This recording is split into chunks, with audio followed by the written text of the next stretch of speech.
All right, so I'm reviewing Thor: Love and Thunder in today's episode of Fix that movie! So first off, what the heck was that?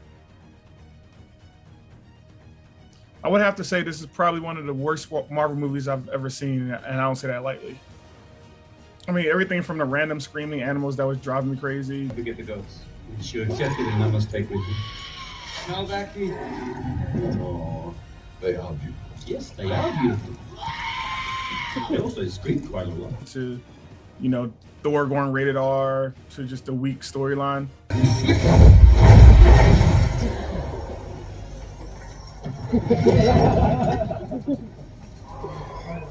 Flick too hard, damn it!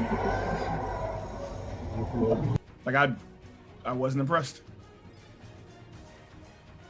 So I was thinking, what would I do to fix this movie, right? So first off, I think one big one is the cameos. Now, I get it, I get that there's budget constraints in movies, and we would all love for every Marvel character to be in every movie and just this big onslaught of awesomeness, like, Endgame.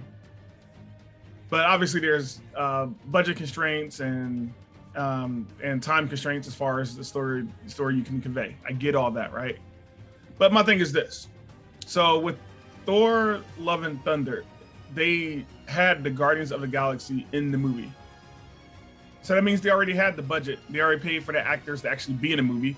They already had time aside to have the characters in the movie. So I don't know, why not have them have a bigger part? They essentially were in the beginning of the movie and then it just bounced, and that was the end of their story. And I don't understand why they wouldn't have more of the characters in the movie. They do it in almost every other Marvel movie that makes the movie so much greater. Obviously, like I said, there's Endgame, there's Civil War, there's even Thor 3, where they had, Hulk that made a big difference. Banner. Hey, Banner. No Banner, only Hulk. What are you doing? It's me. So why not have these characters add more to the storyline for this one? I don't get it. Another thing that annoyed me about this movie is, for the first time, they brought in the original superhero OG himself, Zeus. Zeus found some beef with Thor. So you're talking about the god of lightning versus the god of thunder. I mean, doesn't that even sound epic, So you would think there would be some epic showdown between the two to claim dominance, but no, not really. So that's another thing I would change. I would make sure that epic showdown is everything it should be. Another thing is, chill out with the punchlines. Like, I get it, it's a Thor movie and they usually are a little more goofy to begin with, but these punchlines I thought were out of control. They weren't nearly as hitting as the ones before. I feel like they were trying too hard. Like they were that annoying kid in high school that had no friends.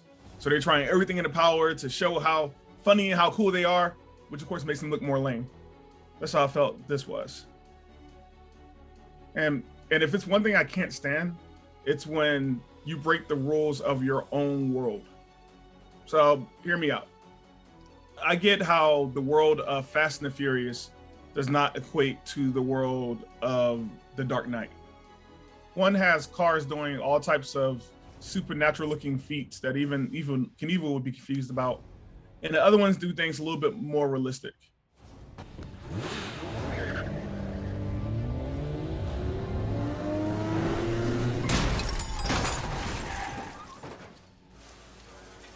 That's Mr. Wayne, isn't it? That's a very brave thing you did. Trying to catch the light? Well, you weren't protecting the van. Why? Who's doing it?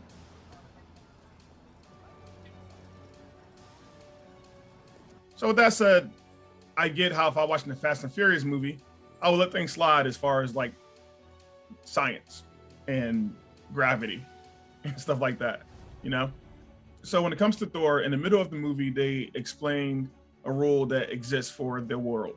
Cool, I'm not going to question it. It is what it is. Until they broke that rule at the end of the movie. which makes no sense. So I feel that if these elements were fixed, it would make for a much better movie.